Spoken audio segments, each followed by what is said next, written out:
Hi everyone, Dr. Omri from Pain Free and Fit and Posture Size. Today is part 2 of our series on how to get a great effective leg workout in without aggravating your degenerative herniated and bulging disc pain. Today we're going to be talking about exercise sequence as well as cadence to really ramp up those leg workouts and spare your lower back. Hope you enjoy.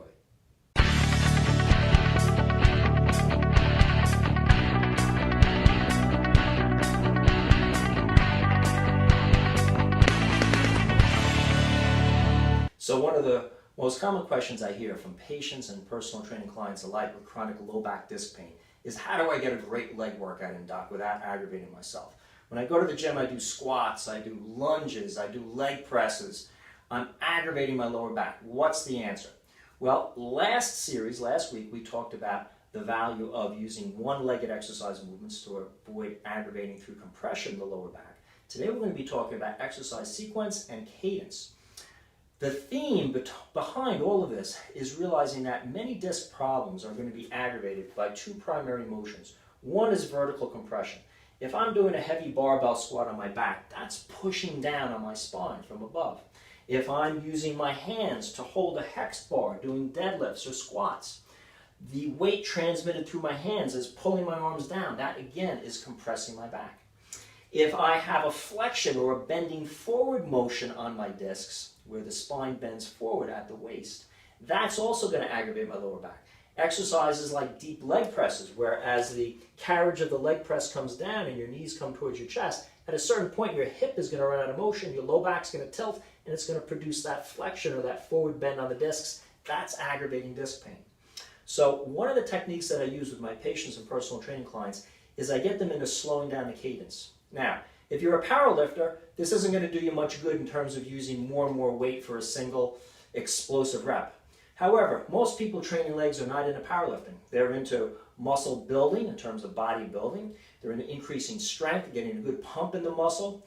They're looking to tone muscle. If you're looking for any of those benefits, then slowing the cadence down of the exercise, increasing the intensity of the movement is going to be a great way to bomb your legs, get a great pump, get a great workout without compressing the lower back. We can use lighter weights but slow down the repetition. So in other words, in a normal squat, if I have a bar on my back, if I take a normal 1 or 2 second cadence down and a 1 second cadence up, I'm going to be able to use a lot more weight than I am if I put a bar on my back and I take a 5 second cadence down and a 5 second cadence up. A lot more stressful on my hips, on my low back extensor muscles, not necessarily compressing the disc because I have a lighter weight. If I'm doing a split squat or a lunge with dumbbells or a hex bar, let's say, as I come down, slowly I'm going to have to use a lot less weight to do that than if I come up with a quick repetition. By slowing the cadence down, you inherently have to use less weight. Less weight equals less vertical compression. So you can use less weight and slower cadence in exercises such as any type of squat, including Zercher squats, front squats, dumbbell squats. You can use less weight with Bulgarian split squats with one leg back. You can use less weight with one-legged, stiff-legged deadlifts. A pair of dumbbells in your hand, 15 or 20 pounds, 30 to 40 pounds total, held at the side so the fulcrum isn't out in front of you, is going to be a lot less stressful on the lower back than using a heavy barbell in your hands and trying to do the same thing on 2 legs. We combine one-legged and slow cadence. So slowing down the cadence of any exercise that involves compression is definitely going to be more beneficial, less likely to irritate your back. You can still use heavy weights with normal cadence on exercises that don't involve compression or flexion on your spine. Leg extensions, leg curls, leg ab and adduction.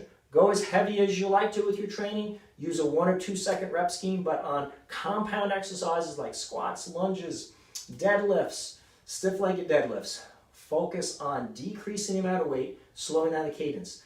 One of my favorite exercises I like to do with clients when they come in and they've been training for a while and they have disc problems and they're saying, I just can't train my legs any more heavy. I put them in a power rack with one leg forward, one leg back, Make sure that posture is correct. Make sure they have all their stability muscles on for their unique problems. Again, if you don't know what that is, go to the Pain Free and Fitter Posturcise website, take our free body analysis, learn what it is to put yourself in a neutral spine. We talk about it in all our products on healing exercises, and engage the correct muscles. These people are used to squatting 315, 405 for reps and higher. I put them in a power rack and do a slow split squat where we take 15 seconds to 30 seconds to come down, 15 to 30 seconds to come up, and I can guarantee you if you're one of these people, your legs will be on fire by rep number 3, 4, or 5, and you'll realize the value of slowing down the cadence of exercises. Now there's another component that we can use to decrease disc compression, which is the exercise sequence. Using isolated exercises before compound exercises is a great way to fatigue our quads, let's say, or glutes, and then bomb them with lighter weights in a compound exercise. Isolated exercises meaning we're using basically one joint at a time to do the motion, as opposed to a compound, a multi-joint exercise is the way to go for a lot of people with disc problems. For instance, if I were to perform leg extensions first at the gym, where I stimulate my quads first, I can use heavy weight. I'm sitting up straight, there's no compression on the disc. When I get done with that set, I immediately stand up and go into a squat, compound exercise, a stationary squat, a stationary lunge or split squat, a standing moving lunge. I'm going to get a lot more burn on my quads because I've just pre-exhausted them with this old bodybuilding time-honored technique of pre-exhaustion, using an isolated exercise and immediately supersetting or using another exercise after. It's a great way to hit the quads. If I want to stimulate glutes and hams, I could use an isolated exercise such as a glute bridge. Whether I'm using a glute bridge off the floor or a straight-legged elevated glute bridge, I'm going to fatigue my glutes and my hams with this exercise first, because in this position, even if I had dumbbells on my hips or a barbell across, there is a horizontal pressure across my lower back, not a vertical pressure. This is a lot safer on my lower back. And once I'm exhausted from that, I'll come up from that and immediately go into another compound exercise, like a squat, like a split squat or lunge. I'll get a terrific burn in my glutes and my hams, but because I'll be using inherently less weight because I'm already exhausted from the first isolation exercise, I won't be having the same amount of compression on my disc with these compound exercises.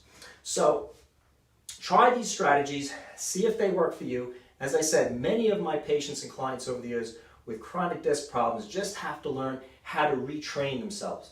Instead of thinking always the same way, I go to the gym, I do heavy barbell squats on my back, I do heavy hex bar deadlifts to try to take that weight that's in front of me, that's aggravating my disc, and put the vertical compression more in the midline of my body, but I'm still hurting. Try these techniques. Try slowing the cadence down of compound exercises. Try using a sequence where you do isolated work first, followed by compound work. You'll get a great pump, great burn, great strength gains. The stimulus will be there for hypertrophy and toning, and you'll enjoy heavy leg training without aggravating your lower back. If you like this video on low back training with disc problems, please feel free to subscribe to our channel. We got a lot of great videos out there for training with musculoskeletal pains. Questions or comments, write in. I'll do my best to answer them. If you're looking for a great way to figure out how to strengthen the core muscles, how to strengthen your neutral spine to help assist your disc problem from healing, whether it's degenerative, herniated, or bulging, check out our Fast Track program available at the painfreeandfit.com website.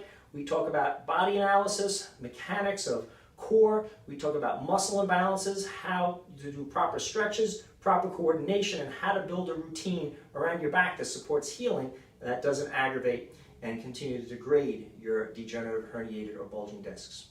I hope this video series, part 1 and part 2, helps you with your leg training with your chronic disc problems and lower back pain.